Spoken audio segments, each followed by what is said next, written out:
Ocho Moore's at third base, and the batter is manager Bill Terry. He's hitting .313 in the series. Pat Malone on the mound for the Yankees. Here's the pitch. The swing and a drive into deep center field. The rookie DiMaggio is back. He's under it, makes the catch, tagging at third. And here comes Moore to the plate. He scores, and the Giants take the lead 5-4. The Giants must win today to stay alive in this Subway Series. The baseball Subway Series of 1936. The New York Giants against the New York Yankees is the theme of our show on The Way It Was.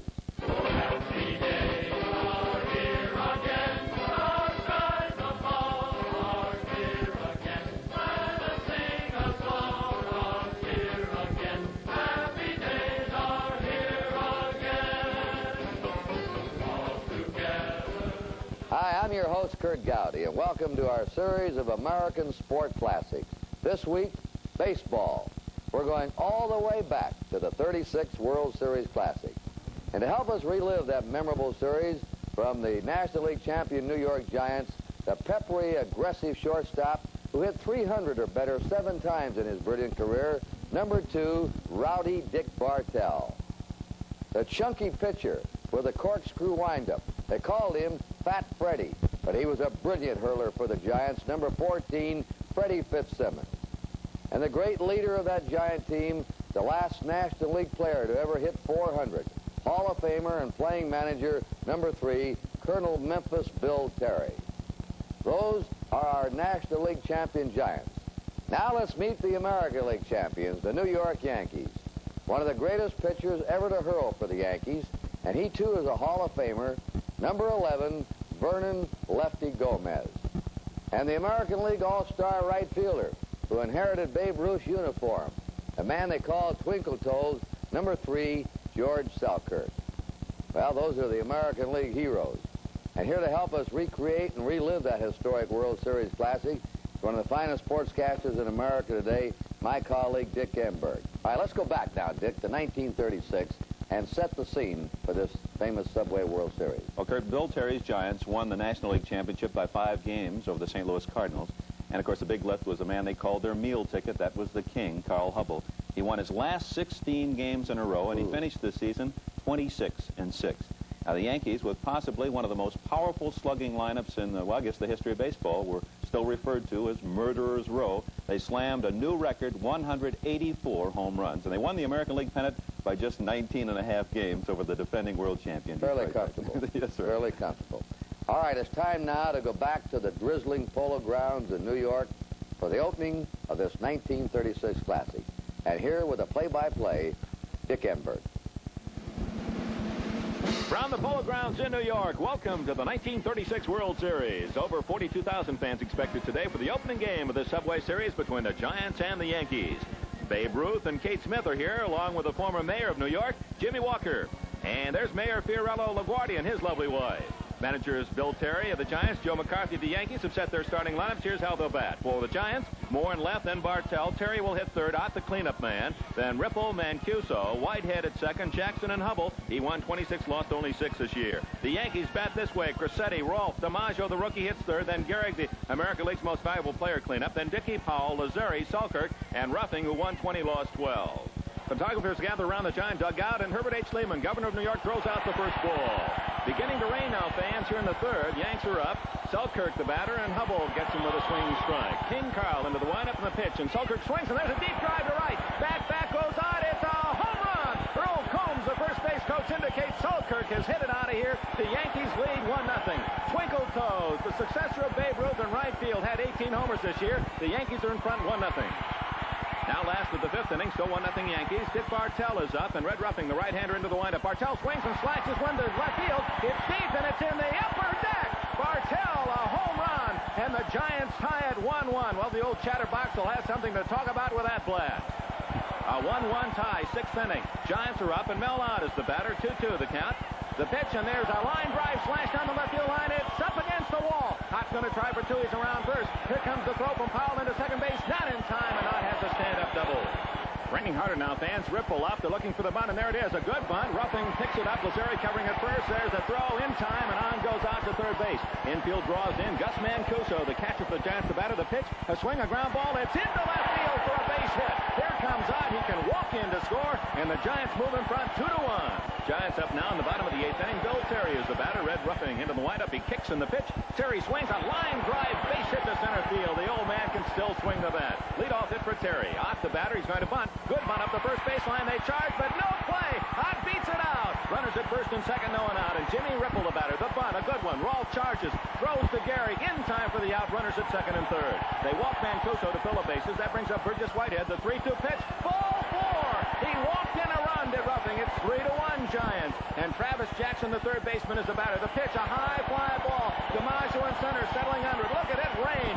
The catch, Ott tags. Here he comes on the turf. He stays off the wet track. He scores, and it's 4-1 Giants. Runners at first and second, and the batter is the pitcher, Carl Hubble. Not a bad hitter. Hit over 200 this year. 4-1 the score. There's a ground ball. Bad hop. It goes over Lazari's head. Cressetti backs it up. Here comes Mancuso around third. The throw to the plate. It's wild. It gets past Dickey. He scores. It's 5-1. Whitehead, the 5-beta Capley. He's around third. Dickey back to the screen to get the ball. Roughing covering at the plate. The throw back to the plate. It's wild. Another run scores, and it's 6-1. And Hubble goes to third. And that's the final, fans. Hubble beats Roughing. Giants 6, Yankees 1. Game 2 at the Polo Grounds. Rained out yesterday, but today it's bright and sunny, fans. A good day for a president to see a ball game. And here he comes into the park, President Franklin D. Roosevelt. Well, as you know, he'll be seeking a victory of his own next month as he goes against Alf Landon for a second term. His son Franklin D. Jr. is with him, and so is Mayor LaGuardia. And the two skippers, Terry and McCarthy, will be along as the right-hander goes into the windup and throws that ceremonial first pitch. Play ball from New York. It'll be Lefty Gomez for the Yankees, and there's Hal Schumacher warming up for the Giants. It's now the third inning. Yankees in front 2-1. The Yanks have the bases loaded again, and the batter is Tony Lazzeri. Gehrig at third, Dickey at second, Powell at first. In relief is Dick Kaufman for the Giants.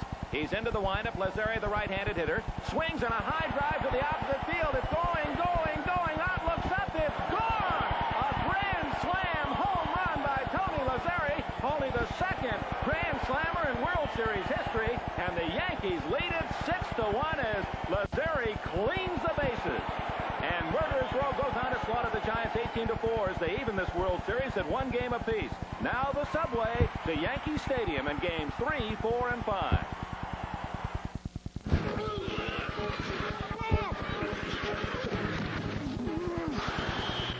I'm Randy White, and you're watching Classic Sports Network. Well, in this 36 series, Bill Terry, you're the manager. Your left knee was all torn up. You had to decide to put yourself in the lineup. Did you put yourself in that World Series because you thought with your bat that you might be able to help more? Well, I put myself in the game on July the 13th. We were 15 and a half games behind. And Mr. Stoneham came over and said, well, we're going to plan for next year. I said, don't do it. I'm playing today, and I just have a hunch we can win this. And you thought right then, even though 15 and a half behind, you could win the pennant. I thought we could win the pennant, and we won 18 and lost 1 and won 8 more. Freddie, were you afraid of this awesome Yankee team with Gehrig and DiMaggio? You knew they had great power. What was the Giant pitching staff thinking about before the series? Well, listen, I don't think any of our pitchers or even the rest of the club was scared of anybody. I thought it was a disgrace for a manager to walk out there and take the ball out of my hand and say, you're through. I hated that, and I didn't want to be taken out. If I thought I wasn't hurting, that I was all right.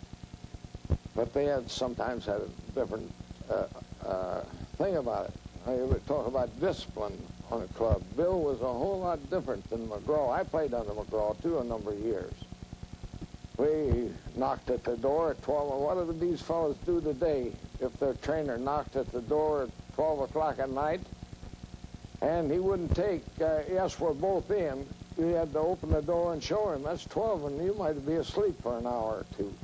You had to be in the dining room at 9 o'clock in the morning with the trainer sitting there writing your name down. You got a meal money of $4 a day. $4 a day? Yeah. Start with. Yeah, 3 to start with. Then it went up to 4. But if you ate $4.50 or $4.25 was taken out of your check. Barney Drivers took $2.40 out of my check for an Eastern road trip. We were on the road for 3 weeks. I ate over 8 in Boston, $2.40, and he took it out of my paycheck. What about fines? Did he fine you? Fine, yeah. Now, you're talking about now, here's another thing. A pitcher is, what, 60 feet from that hitter. Right. And every one of them go up there with a bat, left or right-hand hitter, and every one of them is trying to hit you right between the eyes with the ball. Hit it. Nothing said to him if he does. I know I've had balls hit by my ear, by this side, and the guy'd get to first base, and he said, Jesus, I almost got him. But now, if you let one slip or slide, boom, here comes the umpire. It's $50. How about you, Lefty? What was your reaction to that, throwing at a batter? Well, the ball slipped a lot of times. Let's put it that way. I mean, you didn't exactly throw at them. You pitched them high and tight to set up a pitch or something like that. And if the opposing pitcher threw at one of your men, yes, you would throw at one of their guys or the man that threw at them. And or if they went in high and tried to spike one of your infielders, and then when he come up, you threw at him. The thing that Freddie just mentioned about he never liked to leave a ball game when the man. I never liked to leave either, Freddie, but I know a lot of times my infielders were happy when I left. Now let's see how much you can recall of games 3 and 4 after the series is tied up 1-1. Well, we've just heard from Freddie Fitzsimmons. Freddie Fitzsimmons lost a heartbreaker in the next game, Game 3. He gave up a home run to Gehrig in the second inning. The Giants then tied it on a fifth-inning home run by Jimmy Ripple. It remained tied until the eighth inning when Fitzsimmons, he had a three-hitter at the time, had 2 out. Jake Powell scored after Crissetti scratched a hit off Freddie's glove, and he was a great fielding pitcher.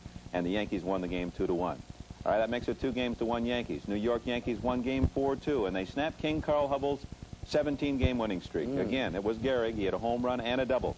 Monty Pearson was the winner for the Yankees. It was a 5-2 final, and now the Yankees have a commanding lead in the series, 3-1. It's time to go back now to Yankee Stadium for game number 5. And the Giants must win this game to keep the 1936 World Series alive. Let's see what happened. October 5th, Yankee Stadium, the scene for the 5th game of this 1936 Fall Classic. The favored Yankees have a 3-1 series lead and can wrap it up today. Crowd around 50,000 expected. Some fans have been here since last night. The Yankees are such overwhelming favorites that many of the fans here in the Bronx are treating this game as if it were an afternoon tea party with the Yankees hosting the Giants. Well, a special guest here at the stadium, 5th game, is former President Herbert Hoover. Nice to have you with us, sir. And 3 great New York baseball stars, Bill Dickey, Carl Hubbell, and Lou Gehrig. Red Ruffin gets the call for this 5th game, and it'll be Hal Schumacher, lost game 2, pitching for the Giants. Top of the 1st inning, and JoJo Moore's on second with a leadoff double, and Dick Bartell, number 2, up there for the Giants. It is roughing into the windup. Bartell, right-handed hitter, slashes one to right field. It's going to be in there for a base hit. Here comes Moore around third. He will score. Bartell on his way to second base with a double, and the Giants lead it 1-0. Back-to-back doubles to start the ball game for the Giants. Here's Bill Terry, who swings and misses, strike 3. So Ruffing gets Terry, 1 away, and Mel Ott is the batter. The swing, a ground ball is to third baseman Wall. He's up with it to throw across to Gehrig in time for the out. Advancing to third base is Bartell. 2 outs, and Jimmy Ripple up, 1-2 the count. Here's the pitch. He swings a looper into left field. It's going to fall in front of Powell. Base hit. Here comes Bartell to score, and it's 2-0 Giants. Ripple moves to third on Mancuso single, and here's Whitehead up. Roughing on the mound, and this crowd looking for more. It's 2-0 Giants. The pitch to Whitehead, a swing and a drive into right field. It's a base hit. Here comes Ripple. He scores, and it's 3-0 Giants as they touch up Ruffing for 3 runs, 5 hits in the 1st inning. Now it's the 2nd inning. The Yankees up. Score still 3-0. American League's most valuable player, Lou Gehrig. He's hitting .333 in the series, 5 for 15. Shoemaker on the mound. The line by the right-hander for the Giants, and here's the pitch. A swing and a drive. It's past Terry down the right field line, and it's getting away from Ott. And there goes Gehrig. Look at the iron horse gallop. He's around second. Gehrig on his way to third, and he steams in there. It's a single and an error by Ott. Hey, by the way, Casey Stengel just dropped by, and the Brooklyn manager says he's been fired. He got a hand from the press corps. Here's Bill Dickey. He swings and chops it back to the mound. Up with it is Schumacher to throw to first. He's out. Terry back to the plate, and a gamble by Gehrig. He's out. A double play for the Giants, and a big play for New York. The Giants get a double play. Here's Selkirk. He swings. That one looks like it's going. It's in the bullpen for the Giants. And Selkirk has homered for the 2nd time in the series. And Twinkle Toes touches them all. His 2nd home run. He hit 18 during the season of the record-setting 184 by the Yankees. So it's 3-1, and that was a big double play turned by the Giants. Now the Yankees' sixth inning. It's a 4-2 Giants lead.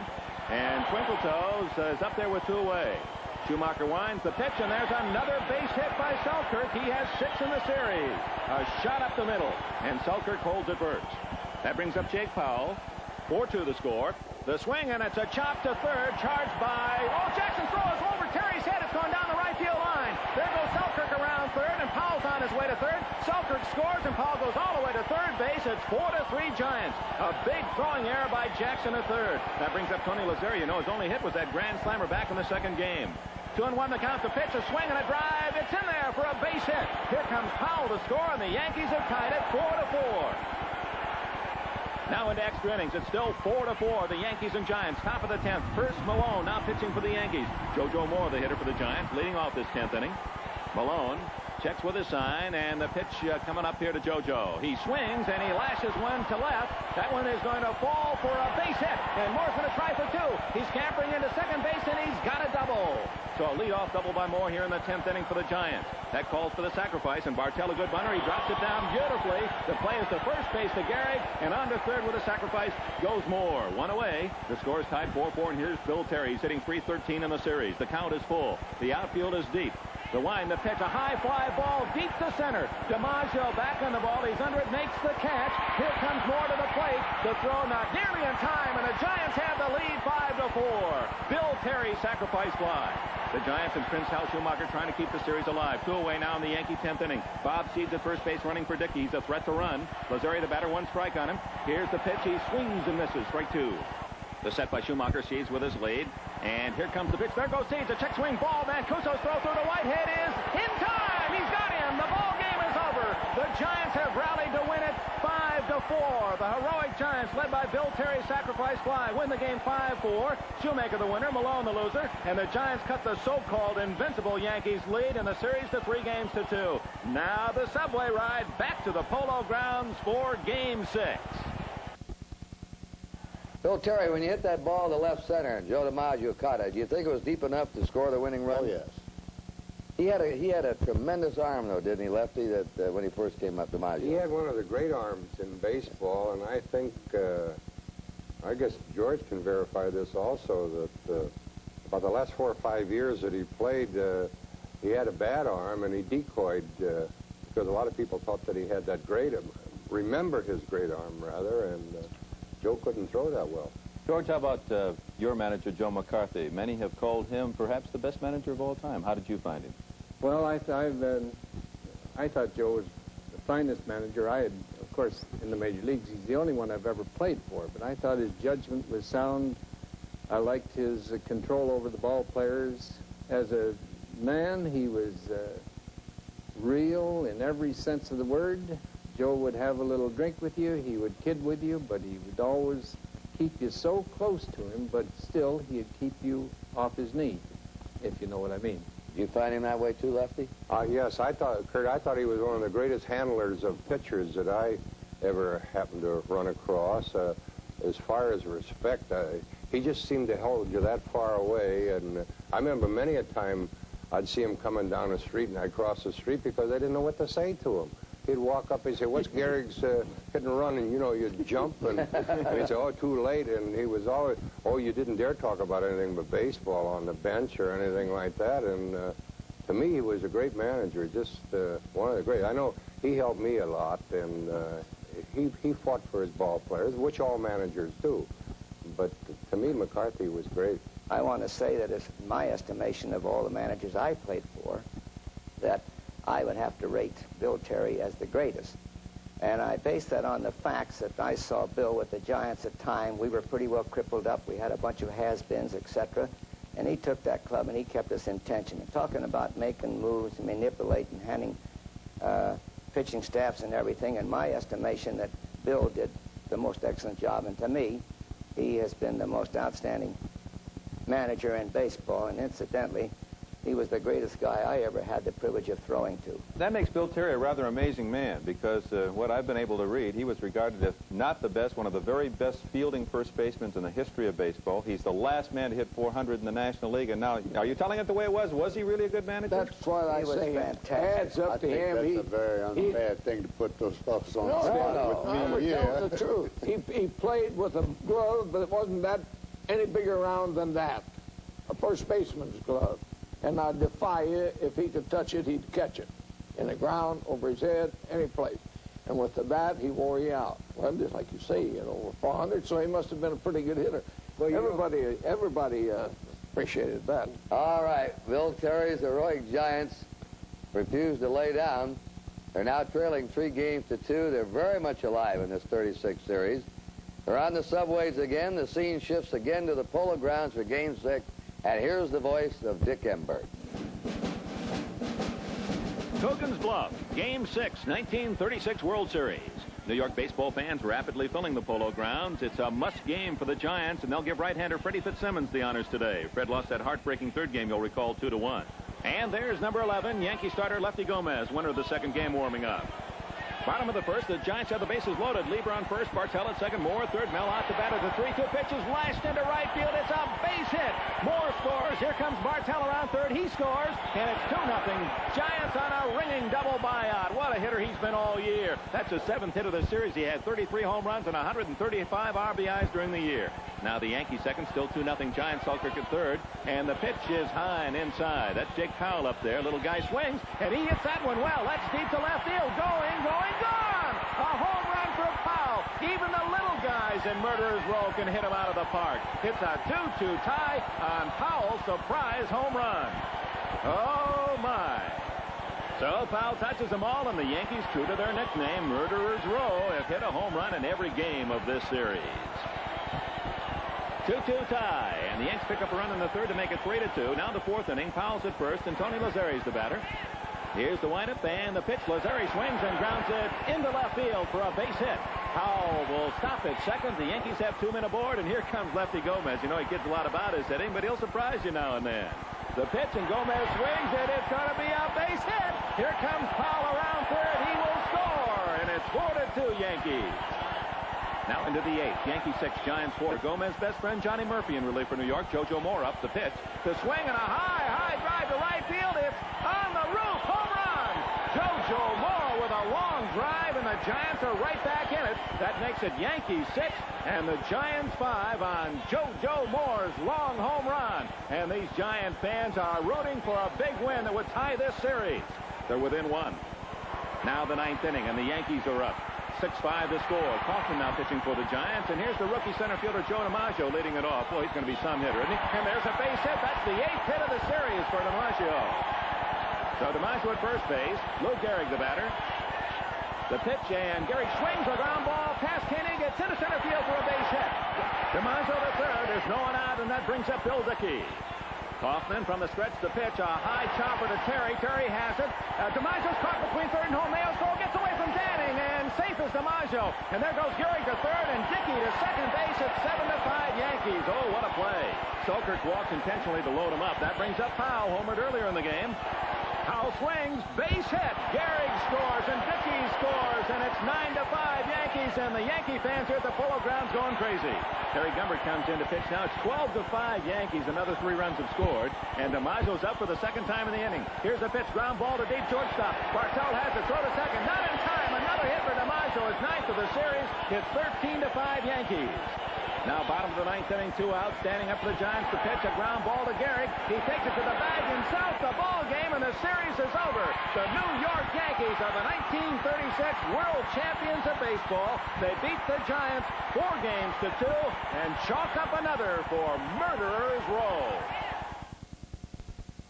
Memphis Bill Terry, I imagine that big inning by the Yankees is still a nightmare to you. It really is. You started the game with only 2 days rest, Freddie, didn't you? Yeah, that's right. Was your arm tired? Well, we had nobody else. I think Bill would agree with you. I nominated myself. I said, I'll pitch. We didn't have anybody, did we? I said, I'll do it. Well, that's the way it was. I just probably didn't have enough rest. I thought that's the only excuse.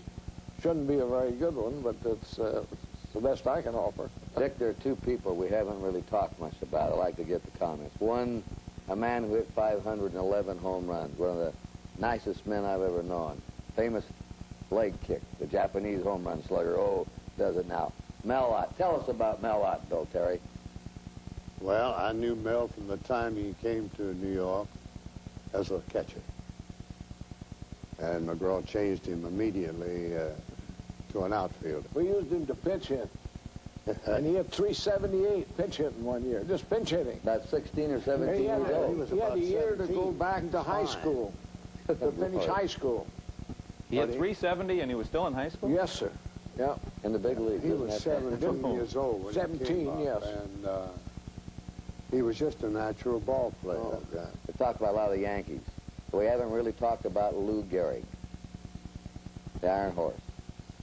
Well, as far as I'm concerned, he was one of the greatest men I've ever met in my life, on or off the field, Curt, and we all know what a great ball player he was. He played something like, what, 15, 16 years without missing a ball game, and